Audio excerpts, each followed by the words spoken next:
출애굽기 4장 24에서 31절 말씀입니다. 모세가 길을 가다가 숙소에 있을 때에 여호와께서 그를 만나사 그를 죽이려 하신지라. 십보라가 돌칼을 가져다가 그의 아들의 포피를 베어 그의 발에 갖다 대며 이르되 당신은 참으로 내게 피난편이로다 하니 여호와께서 그를 놓아주시니라. 그때에 십보라가 피난편이라 함은 할례 때문이었더라. 사랑하는 형제 여러분, 6월 25일 토요일 저녁 목상에 오신 것을 환영합니다. 모세가 출애굽의 지도자로 소명을 받아서 출발을 한 것은 잘했는데요. 아직 해결되지 않은 문제가 있었어요. 아들의 할례 문제입니다. 하나님께서 애굽으로 향하는 중 숙소에서 모세를 죽이려 하신 이유가 무엇일까요? 그것은 아들에게 할례를 행하지 않았기 때문입니다. 십보라가 돌칼을 가져다가 그의 아들의 포피를 베어낸 것이 바로 할례를 행한 것이고요. 그랬더니 여호와께서 그를 놓아주신 것을 보면 할례가 생명처럼 중요하다는 것을 알 수가 있어요. 남편이 여호와께 죽음을 당할 위기 앞에서 남편을 살리기 위해 십보라가 신속하게 행동한 것을 보면 십보라도 알고 있었던 거예요. 아들에게 할례를 행하지 않아서 하나님이 그러신 것을요. 그런데 십보라 자신은 할례를 마지못해 하는 듯한 언동을 하고 있어요. 아들의 포피를 베어 그의 발에 갖다 대며 이르되 당신은 참으로 내게 피난편이로다. 당신은 참으로 내게 피난편이로다. 이렇게 말한 것은 할례 때문이라고 합니다. 추측하건대 이방인인 십보라와 히브리인인 모세 사이에 할례로 인한 갈등이 있었던 것 같습니다.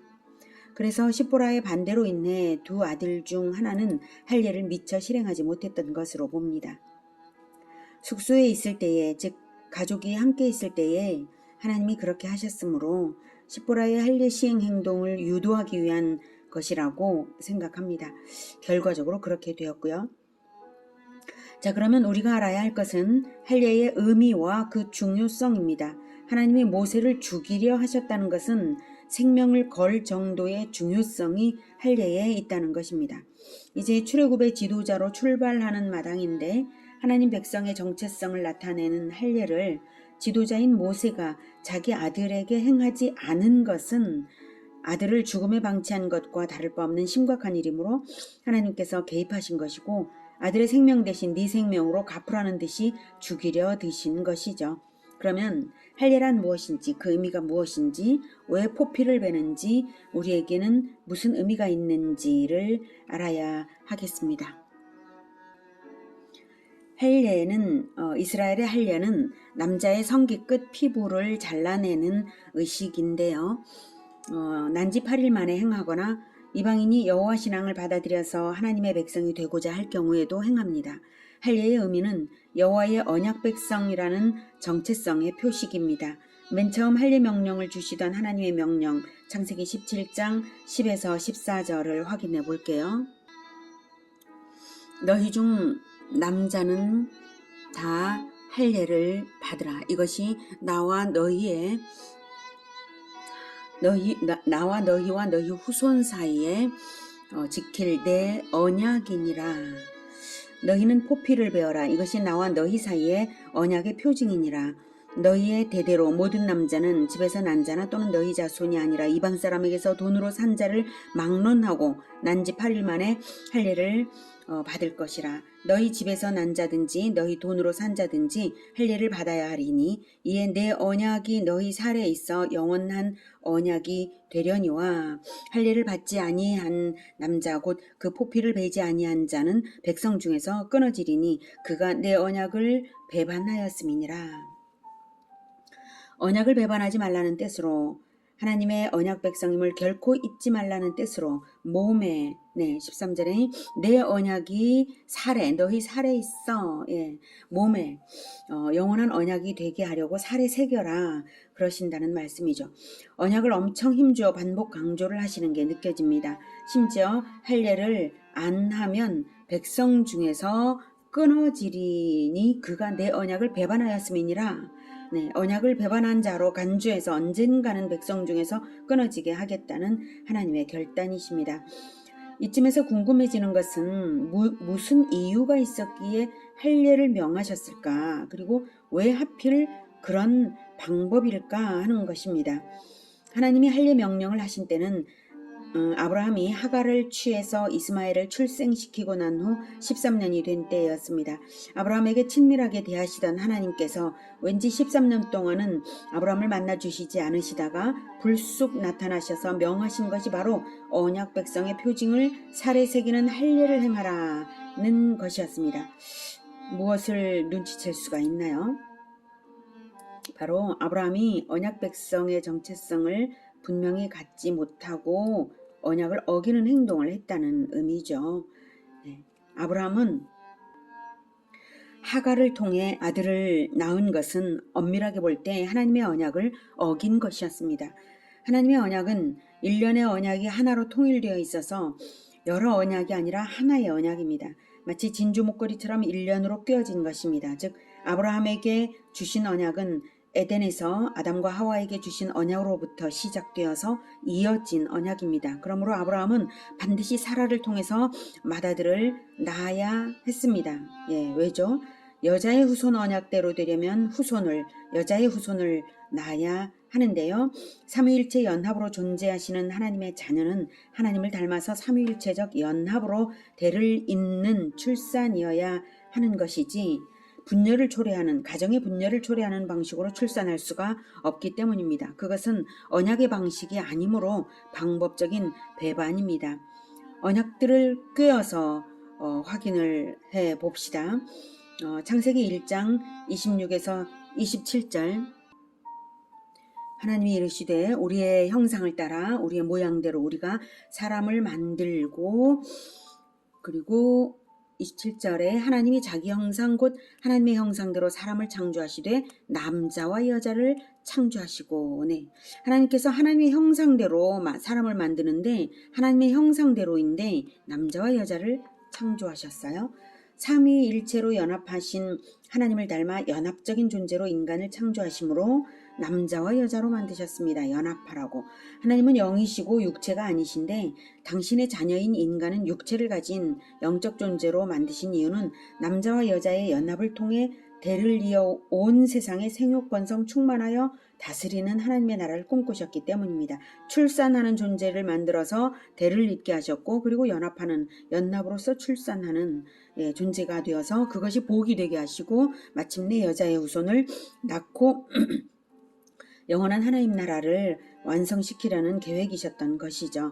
그래서 창세기 22장 24절에서는 이러므로 남자가 부모를 떠나 그의 아내와 합하여 둘이 한 몸을 이룰지로다 라고 말씀하셨습니다. 그런데 인간이 범죄하여서 연합은 깨뜨려졌습니다. 그럼에도 불구하고 소망이 있는 것은 하나님이 옛뱀 마귀에게 선언하신 것이 인간에게는 언약이 되기 때문인데요. 창세기 3장 15절에 내가 너로 여자와 원수가 되게 하고 내 후손도 여자의 후손과 원수가 되게 하리니 여자의 후손은 내 머리를 상하게 할 것이요 너는 그의 발꿈치를 상하게 할 것이니라 라고 뱀에게 선언하셨습니다.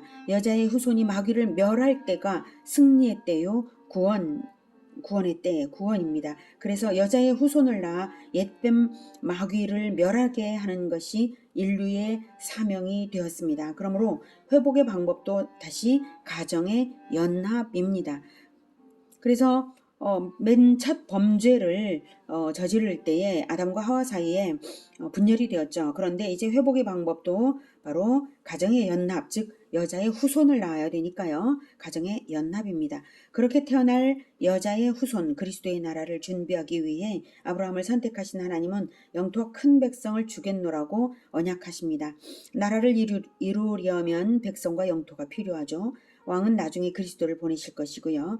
그래서 창세기 12장 1절에는 여호와께서 아브라함에게 이르시되 너는 너의 고향과 친척과 아버지의 집을 떠나 내가 네게 보여줄 땅으로 가라. 내가 너로 큰 민족을 이루고 네게 복을 주어 내 이름을 창대하게 하리니 너는 복이 될지라 라고 하셨습니다.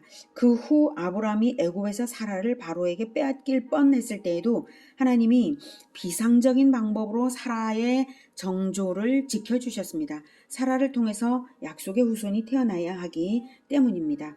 예, 다시 한번 말씀드리면 하나님은 삼위일체 연합적 존재이시므로 인간도 하나님의 형상을 닮았으므로 연합적인 존재로서 그리고 또한 출산하는 존재. 하나님은 영이시지만 인간은 육신으로 만드셨어요. 출산하는 존재로 만드시는데 연합을 통해서 출산하는 존재로 만드셨고 출산을 통해서 번성하여서 하나님 나라를 번성하려는 그런 계획이셨는데요. 그러나 죄가 들어와서 아담과 하와 사이에 연합이 깨졌습니다. 그러나 여자의 후손을 통하여서 마귀를 멸함으로써 구원을 이루겠노라는 그 선언은 다시 가정의 회복입니다. 여자의 후손을 낳기 위한 연합을 통해서 가정의 회복 그리고 하나님 나라의 회복을 약속하셨던 것입니다.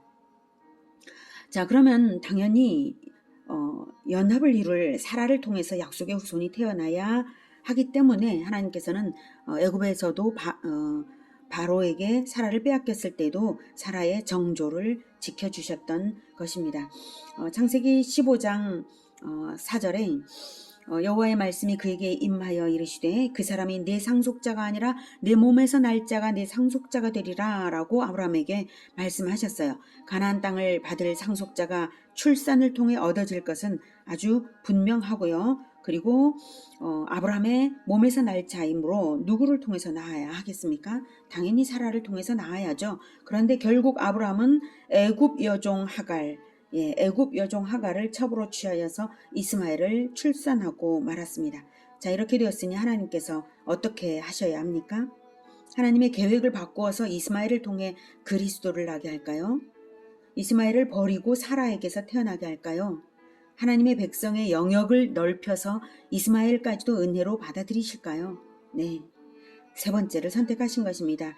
하나님은 백성의 영역을 넓히신 거예요. 그래서 이스마엘과 그 후손 대대로 다 받아들이시기 위해 언약의 내용이 확장됩니다. 창세기 12장에서는 아브라함에게 큰 민족을 주마고 하셨는데요. 창세기 17장에서는 여러 민족의 아버지가 되라고 하시면서 이름까지도 바꾸셨죠. 아브라함에서 아브라함, 여러 민족의 아버지가 되라고 하십니다.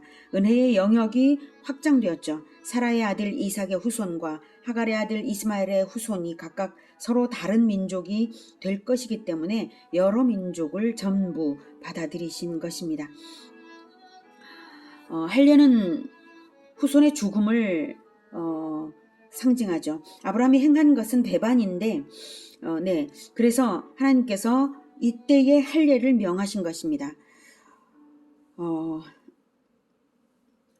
아브라함이 성적인 범죄로 인하여서 죽음 가운데 영적인 죽음 가운데 있었기 때문에 하나님께서 할례를 몸에 표시하여서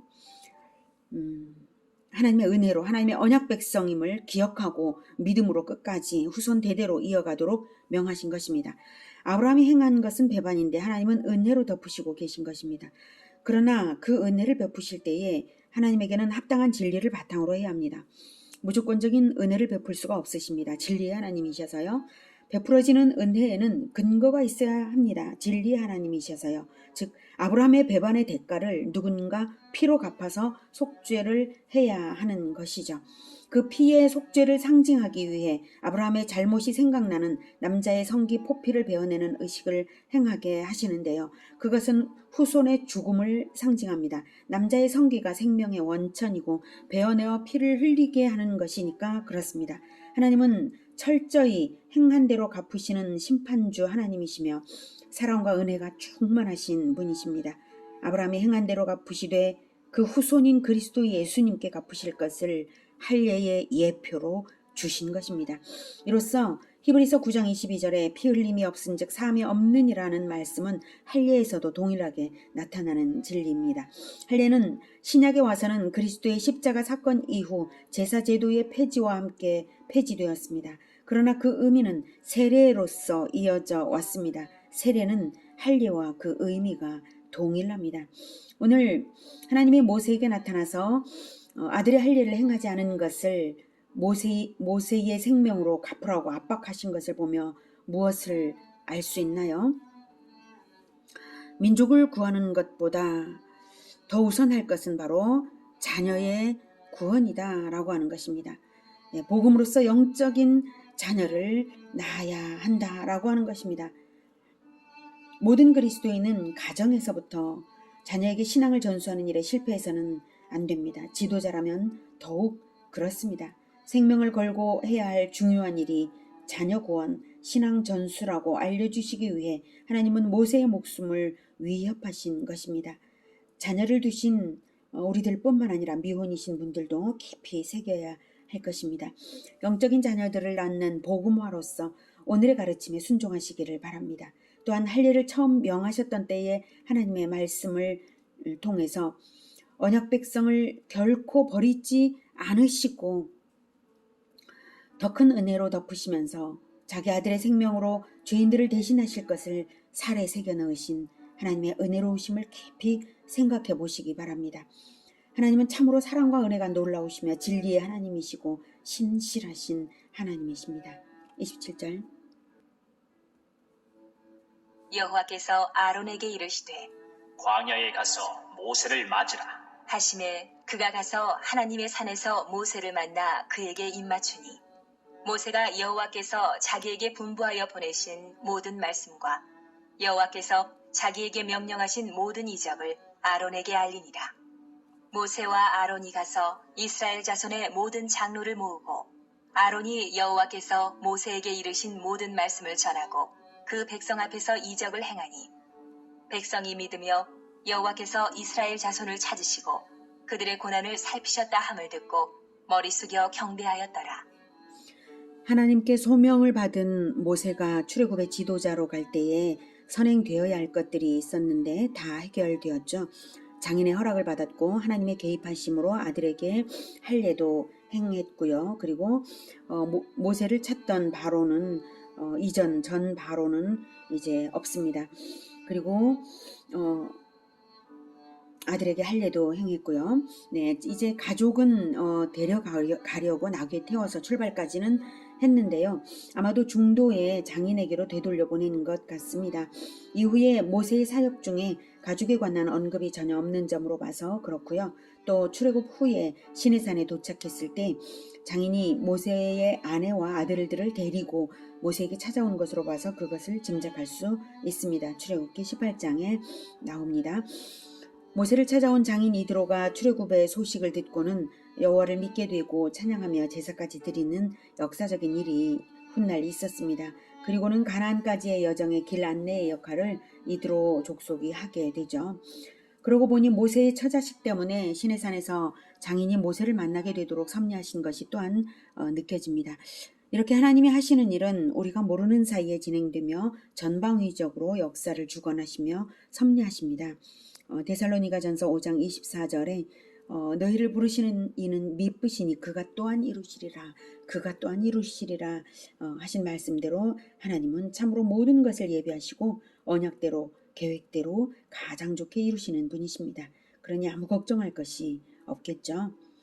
남은 문제 중 하나는 아론과의 제외인데 27절에 보다시피 하나님이 아론을 시내산으로 불러내셔서 감격적인 제외가 이루어지고 또 하나님의 소명과 이적도 아론에게 알려줍니다. 아론과 함께 가서 이스라엘 12지파의 장로들을 모으고 하나님의 말씀을 전하며 이적을 행했더니 이스라엘이 믿고 하나님을 경배했습니다. 모든 준비는 하나님께서 이미 다 준비해 놓으신 것입니다. 백성들의 마음에도 애굽의 노역으로부터 해방되기를 간절히 바라고 있었던 터여서 때가 되었을 때에 하나님께서 지도자를 보내신 것입니다. 이제 모든 준비는 다 되었습니다. 모세가 준비한 것은 하나도 없는데 준비가 다 되어 있었습니다. 모세는 다만 가라 하시니까 간 것뿐이죠. 이렇듯 하나님의 일은 하나님이 다 이루십니다. 소명을 받은 사람은 다만 말씀대로만 따르면 되는 일이죠. 적극적인 실천이 불필요하다는 것이 아니라 아무 걱정을 할 필요가 없다는 말씀입니다. 하나님의 일이라면 말입니다. 하나님의 일이라면 하나님이 반드시 책임지며 이루시는 일입니다. 소명을 받은 자는 순종의 자세만 갖추고 있으면 됩니다. 그러면 환경 주관하시고 사람 붙이시고 필요한 모든 것이 조성될 줄 믿으시기 바랍니다. 이때 하나님의 일이라는 것은 목회 사역만은 아닙니다. 하나님의 주권이 미치지 않는 곳은 이 세상에 그 어디에도 없습니다. 여러분의 가정과 일터와 인간관계 속에서 하나님이 주인 되게 하십시오. 그리고 나는 말씀대로 순종하며 섬기는 자로 산다면 나의 일생의 모든 것에서 하나님이 일하실 것입니다. 오늘은 민족 구원에 앞서서 자녀를 먼저 구원하라는 메시지와 죄인 구원을 위해 그리스도의 대속의 죽음을 할례로 몸에 새기시며 언약 백성의 믿음을 세우고자 하신 은혜로우신 하나님을 만났습니다. 그리고 진리대로 사명을 받들어 나갈 때에 모든 것을 예비하시는 하나님을 만났습니다. 우리는 오직 믿음과 순종만 준비하면 되는 길입니다. 주님이 함께 하시는 길, 사명자로 나아가는 우리 모두가 되기를 기원합니다. 기도하겠습니다. 하나님, 모세의 아들이 할례를 안 받았음으로 인하여 모세를 죽이려고 하셨던 그 하나님의 마음을 우리가 깊이 깨닫기 원합니다. 자녀들에게 하나님의 말씀을 잘 가르칠 수 있도록 주님 도와주시옵소서. 올바른 신앙의 모범을 보이고 또한 올바른 가르침을 늘 자녀와 제자들에게 주는 우리가 되게 도와주시옵소서. 소명을 받고 이제 실천으로 나아가는 모세의 앞길에 모든 것을 다 준비해 놓으신 하나님, 우리에게도 늘 그렇게 준비해 놓아 주시기를 원합니다. 그래서 우리가 하나님의 뜻을 받들어서 나아갈 때 언제나 성공이 있게 하여 주셔서 하나님께 영광 올려드리는 모든 일들 되게 도와 주시옵소서. 예수님의 이름으로 기도드립니다. 아멘. 이어지는 시간은 개인 기도 시간입니다.